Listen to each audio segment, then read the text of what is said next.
This is Carl Cuesta with Assisted Living Facility Rookie. So glad to have you on the show. Can you introduce yourself to us? Yes, so thank you for having me. So I'm Elizabeth Valadez. I'm a registered dietitian, and right now I'm working in the Living Well, our company Living Well Menus, and this is a menu that a company that creates menus for assisted living facilities, Mhm. group homes, adult daycares, catering companies. So we really are a jack of all trades when it comes to menus, and we're hoping to grow more and excited to be here today to talk about us. Yeah. So I consider myself like, I'm really truly a rookie in the assisted living space. Like, can you tell me more? Like, is there a set menu that we're supposed to submit or something? Like, how does that work? Like, do you know, have some Yes. background on that? So all assisted living facilities are required to have a menu. Mhm. When you are coming by your regular, like whatever agency that's going to come and visit you, and depending on your state, Mhm. they do want to see a menu in place created by a registered dietitian that's Mhm. already pre-planned and following the appropriate portions and meal times. So we help you guys do that. We create menus that are customizable. You don't have to just follow a specific menu. It can be a very various of cultures and different kinds of Oh, foods. We just make sure that, we're meeting the minimum amount of protein you need every day, how much vegetables, and that you're getting a well-rounded diet. that's excellent. That's excellent. So in terms of fitting into the assisted living facility puzzle, like you definitely are an essential piece, I feel like. Um, Yes. so what is it like to work with you guys? Like in terms, let's start with in terms of time frame. Like let's say I reach out to you today. Mhm. Um, how quick would be the turnaround to set up a menu for something that's opening next month, let's say? Well, we actually work really quickly. It kind of depends more on the client themselves. So if you're saying, I need a menu, I don't care what it is, I just need something right now, we'll get you a menu tomorrow morning. We'll send it Wow. to you and have the whole package ready for you, explain to you how everything works within that time frame.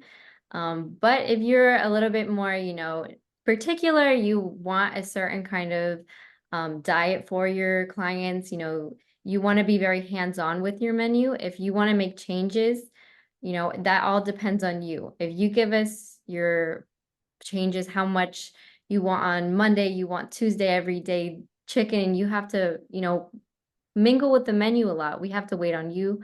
But you give us your changes and we can get that back to you in like a few days, like 3, 4 days, and you'll have your menu already ready. So it really just depends on how hands-on the client wants to be in terms of changing the menu. Okay. In assisted living facilities, is it like we have to have a different menu every week? Or like how does that work? So what we provide are 4-week cycles. Four So week you cycles. have, yeah, exactly. So you have, 1 week, then you could rotate, go to the second week. So each month it's kind of rotating. You're having the same foods over. So cycle 1, 2, 3, 4, and you again start with cycle 1, 2, 3, 4. Mhm. So it will give you a variation, and they're not seeing the same foods every single day. Definitely is required. You are having some sort of variation like those cycles. Mhm. We always standard do 4, but if you do want to do more, we have had clients that like to have 5 cycles or 6 cycles. It really can change depending on what you'd like. Now, my background is a nurse practitioner. I know that some patients have certain conditions like congestive heart failure or something like that. They need a very special diet. Are you able to provide individualized menus for those patients as well? Is that an extra cost or is that like something that you guys provide on the back or like? Yeah, that's one of our most common questions. Mhm. So our diets are considered therapeutic, and it's going to Yeah. be stated that on the menu. What a therapeutic diet is going to mean is we're covering a variety of different diet needs. Okay. Mhm. So when we create the menu, we do right on the bottom, don't cook with any additional salt. Mhm. Use lean meats, using minimal oil, and do using methods like baking, broiling. Like we're not trying to fry anything. really. Of course, you can request it, and if you do want those kinds of foods, you just have to make the substitutions for those individuals that can't have it.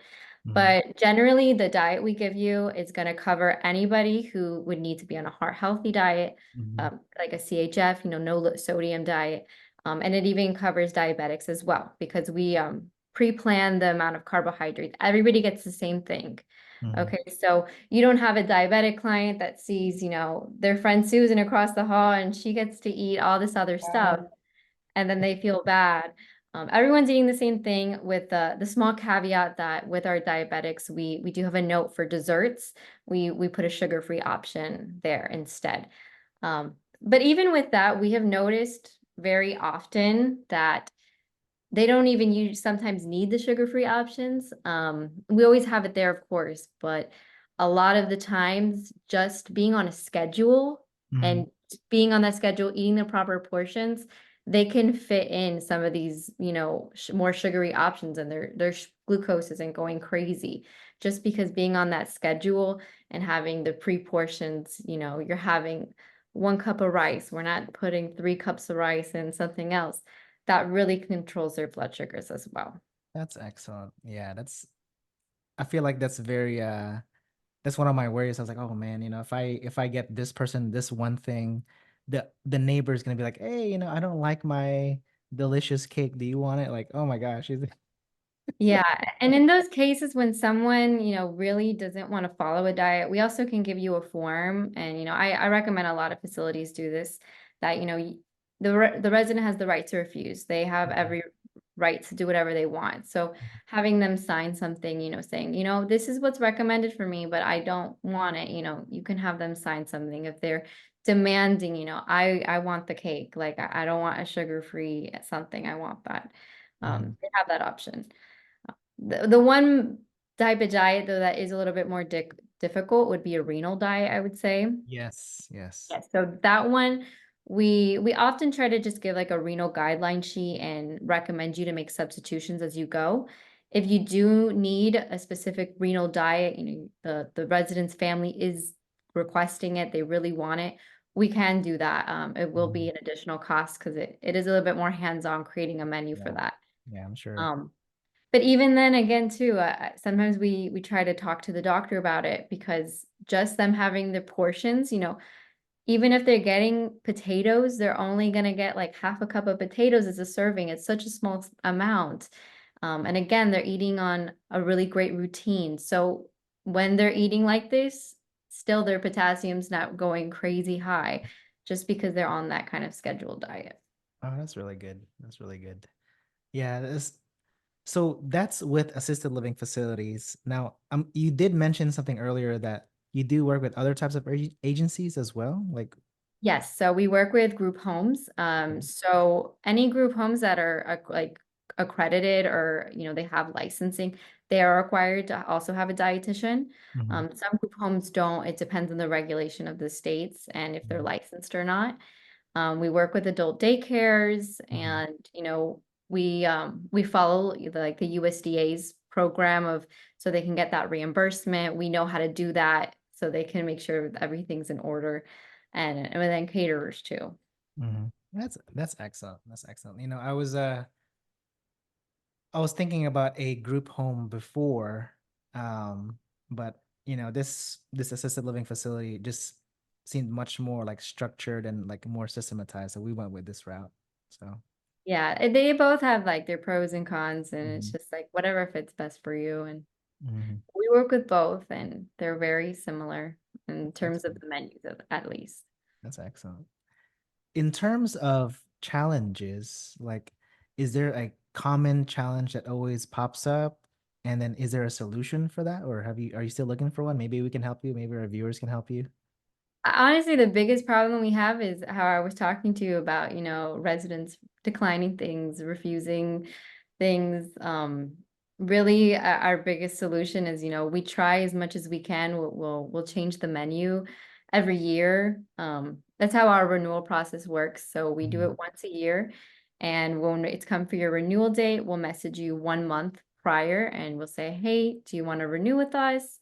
And you let us know. And at that time, we make changes. Mhm. So that's the time where we try to tweak the menus to whatever the residents are wanting different, or just trying to really work with your residents is our biggest problem we face. That I always get calls and they're like, they don't want this, they don't want to eat the vegetables, they hate the milk, like they don't want to drink milk twice a day. And I'm like, I completely understand you, but we just have to offer it. That's what I always recommend. Just, Mhm. offer it. You can document, they refused it, but that is probably the biggest problem I see with um, Mhm. ALFs, picky eaters. I mean, I can understand that too. Sometimes I don't want something and it can be hard, but just trying to listen and do what we can. I totally feel both sides. Like, I want to eat healthy, but then the other side of me is like, I love fried chicken and ice cream every day. That'd be great. So, We've gotten calls from residents before because our number's on the menu and they're Mhm. like, I don't want this. Like, I hate this. They're not giving me anything I want. And I'm like, okay, well, we can talk to your administrator. Like, let us know. And they're like, well, we want fried chicken. We Mm. want French fries. We want pizza on Fridays. And I'm like, I understand. It's like True, we true. can't be doing that every single day. Um, Okay. so there's no real solution for it. Just a lot of listening and, trying to educate about, why we do what we do. Mhm. But Good. that's the biggest part. Like, I'm kind of curious, like, is the menu like when I think of like the menu, I think of like the ingredients. Is there like a menu that says like it's gonna cost this much for this menu because the ingredients are this much, or is it like how is it stratified? So we generally start off with a very kind of not super high budget menu. Mhm. Most people in this economy, like most people don't want a high budget menu. It's Mhm. the food cost is going up Mhm. exponentially. Mhm. So we do give a very budget friendly menu. If I'm having difficulties with the client, they're saying, this isn't really working for us. We can work with you and trying to monetize it. So like sometimes like for example, desserts, they're not required to be on the menu, that's not like a healthy component of a Ah, diet. okay. We put the desserts, of course, because it's going to make our residents happy. But like, some things like that, we have, like Mondays, ice cream, Tuesdays, cake. In cases of like that, sometimes we can make things more generalized and say like dessert of the day. And in that case, you can look for specials. If you see, Costco has a sale for cakes, you can just buy those cakes instead of saying, oh, I had to buy ice cream because it's on the menu. Mhm.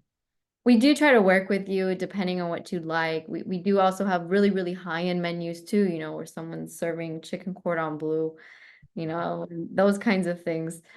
We don't have them specifically laid out of like the price point for each one because it does depend a lot on how you're shopping. Mhm. We do give some tips for that too. If you're really struggling with that, I'm like, you got to look at deals. You have to be a smart shopper. If you're using one vendor, look at multiple and try to find the price points. So I can't say for sure like this is going to be $5 every single week because that's changing a lot. Um, but if you're saying, I want a higher cost menu, we have versions of that. If you're saying, I want a very budget friendly, we have those too. That's how we kind of mainly work with that. Excellent. Like, what does like in terms of a number, like let's just say for Florida, what does a low budget menu like look like, and what does a high budget menu look like? Like just in terms of like like ballpark numbers, like. Um, in the terms when we do like low budget, we can try to get people down to like maybe like around, it can range like $4 to $7 a meal or something around Okay. there. Okay. Um, a high budget menus, I've honestly never calculated it out for Mhm. myself because these people just don't seem to have budgets or care, Yeah. They're like serving filet mignon. And so I'm like, I'm not budgeting. You guys are budgeting this out for yourselves. Mhm. And they're doing some crazy, great menus, but those cases, if I had to guess, they're probably doing $10 to $15 a meal if Mhm. on those types of meal days at least. That's kind of cool. Like my I guess my dream, I guess. I don't know how it would make sense or how it pencils in like business wise, but my dream is to have like special specific days of the week, maybe like a Sunday be like a high like like a special meal, you know? So that was like my kind of my vision. Like, Monday to Saturday, cool, you guys have like the regular menu, but on Sundays, it's like, maybe family want to come over, they want to have something kind of cool, kind of nice. So, Yeah. Well, I always so you're whatever menus we give you, you're not locked in. mhm, You're allowed to make substitutions whenever you'd like. And it's actually recommended. When you get auditors come in, they will ask you, what kind of substitutions have you made? It's expected for you to be changing things based on your residents' choices, mhm. but especially for things like holidays and birthdays. So on those kinds of days, like, even St. Patrick's Day just came Yeah, over Sunday. today. And Yeah. we visited a person. They're like, yeah, we made like, potatoes and, they're making, all these kinds of like Irish foods. And so I think people try to make like those special meals, on these kinds of holidays, Mhm. um, especially like, Christmas and like New Year's dinner. Yes, yeah. We also do offer for free, like we have some holiday menus you could choose from on our website. Mhm, So people, if you want an idea of like a Valentine's Day menu or something like that. So that's what I always recommend is like trying to make things fun in terms of those big days, mhm. just to kind of control budget because doing it like every single Sunday, can catch up and things. Yeah, I'm sure. I'm sure. Yeah. So, making things special, or if it's like a resident's birthday, we're gonna have cake today, or, you know, it's Susan's favorite food is hot dogs, so we're gonna have hot dogs, you can do those kinds of things. That's cool. That's cool. Now you Mhm. mentioned like vendors. Like, do you have like I don't have a list of vendors. Like, do you have any recommendations or like do you work with specific vendors for your menus? Like, how does that work? Um, Not typically. I mean, many like different menu companies, not like supply companies like Cisco and those kinds that those are usually, in my experience, like the big facilities, like Mhm, 200 bed ones, like the ones that hospitals are kind of using these big food vendors. mhm, Typically, if you're a smaller bed, I don't recommend to use these vendors. I recommend, trying to go to Costco, Sam's on your own mhm. and, bargain hunting, trying to find things in the freezer section and, seeing what you can do to find your own cost. Because they can be very costly because they are also shipping the food to you. You Yes. know, they're an extra middleman for you. So if you're having just a 5-bed facility, you're just gonna go Yeah, just get grab some something. gallons of milk and exactly. I wouldn't recommend that for you. Okay. Um, but there's many companies out there that do provide them in every state. That's excellent. Yeah, because that was one of the things I was wondering. Like, we're taking over a business that's already been in place for like 10 years. So we're not trying to do anything crazy, but I was like, maybe little efficiencies, we can save maybe through a different vendor or something. Because right now they're doing exactly that. They're having like a person shop at I think it's like a Sam's Club, like 5 minutes away or something. So we'll probably do the same thing, but like it's like maybe there's something easier that can just come to us and let that person be free to do other stuff. Yeah, it really depends on your staffing and just kind of like your prioritization of, what you need at that moment. Hmm. But they both have their benefits. They do. I do know those vendors, they work with really great companies and they're getting like fresh produce and things like that. Hmm. Um, but it again just depends on the facility's needs. Awesome, awesome. Mhm. Well, this has been like really eye-opening. Like, you know, just menus in general has been always been like, oh man, like how do I come up with something to cook for these residents? I figured there was some kind of menu they already had, so it's not like whatever, but I haven't physically like tasted it or anything. So we'll see. So like let's say for example, I choose a menu with you guys and like for 1 month or for one 4-week cycle, like can I change it the next 4-week cycle or is there like an extra? So yeah, so typically we do it just once a year, our changes, like how we Gotcha. interact with you. If you're not liking something, and if it's something really, really small, like, I just wanted to take this one thing off this one cycle, like, we can just do that for you real quick or for free or something. But Nice. if you're making a lot of changes, you know, you're moving all things around, and if it does take some of our time and we have to work on it, typically we'll just do like, you know, charge you $50, and just make those changes for you and Okay. really quick. Typically our costs were like $130 for small facilities. Hmm. We are a little bit more expensive for some big facilities because they're a much more high maintenance, and we spend a Hmm. lot more time with them. But typically 130. With that, we give you your 4 cycle menus.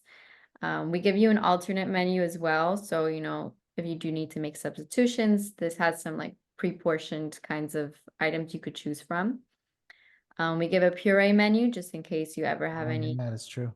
yeah, any clients with pureed requirements. We do have that. We give you, if you ever also have a client that comes in that needs like any kind of dysphagia, minced and moist, anything like that, we will, you know, give you guidelines on these too.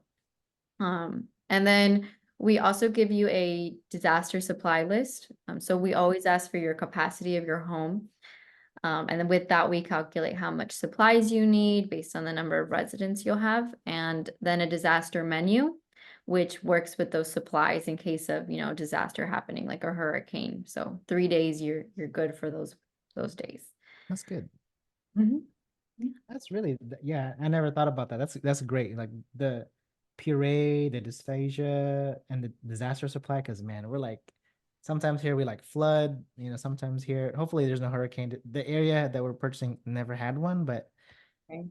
you never know. So, Yeah, it definitely helps. And I know some, you know, it depends on where you are, but a lot of like regulations, they want, you know, your emergency preparedness, like your whole guide of what you're gonna do. mhm. So a lot of people do need a disaster supply and menu. And so we do provide that, and it will cover you for everything there. That's excellent. Okay, okay. Yeah, I mean that's very reasonable, honestly. Like for what you get for that price, yeah, that's great. Yeah, And we work in a lot of volume. yeah, yeah. Hopefully you get more from this podcast, you know. Yeah, I'm right here. In terms of like reaching you, what is the best way to reach you guys?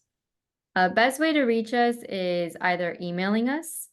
So I don't know if you provide that, but it's livingwellmenus@gmail.com. I'll put it in the show notes for sure. Yeah. Okay, perfect. And then the other best way is to give us a call and always leave a message. Okay. Just let us know your name, your number, so I can call you back. Mhm. And you know, if you want to leave a message about, you know, what you're looking for, we can get back to you.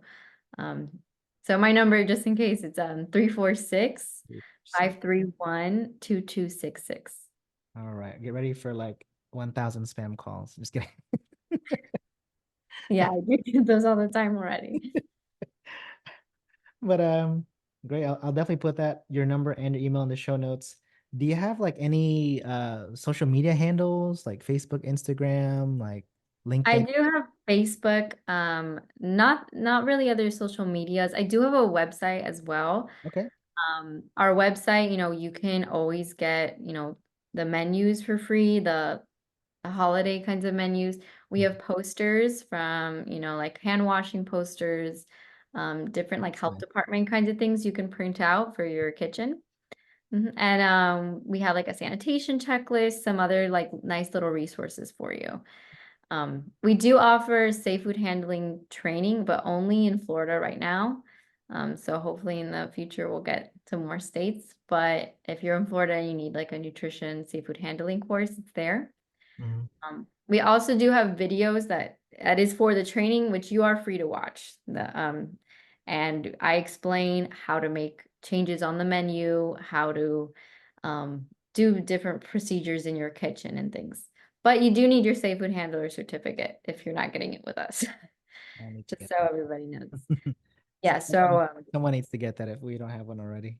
yeah, anybody who's touching, handling food, serving food, they're required to have a safe food handler certification. Okay. And if you're a safe food manager, you're already covered in that department. That will depend on your state's regulations. For example, Florida, if you are 11 beds or lower, you don't need a safe food manager on the premises. But if you are higher than that, you are required to have safe food manager. I need to look into Houston. We should be okay because they've been in business for like 10 years, but this is a 14 bed ALF, so hopefully it's Yes, to see if anyone has a safe food managers and if that's required. And if I don't know answers to something, I will look them up. Like Mhm. anytime I've gotten anyone from a different state I'm not familiar with, I do all my research to make sure, I'm meeting your requirements. Excellent. Oh, you mentioned your website. What was the website again? So the website is alfmenus.com. alfmenus.com. And your Facebook is ALF Menus, ALF Menus? Or... I just my personal one is Elizabeth Valadez RD. I only use that for this. Okay, cool. So you can always message me through there as well. Gotcha, gotcha. Well, this has been really excellent. I got a bunch of things to look into. Thank you for giving me ideas. Thank you for giving our viewers ideas. And I wish to bring you 1,000 clients this year. Who knows? That would be amazing. Well, Yeah, it was a thank you pleasure so speaking. much. Thank you so much. We'll talk soon. I'll give you an update. I'll invite you to our opening next month. We'll see if you're in town. Okay. I do visit Texas sometimes. I have family, so maybe. Awesome, awesome.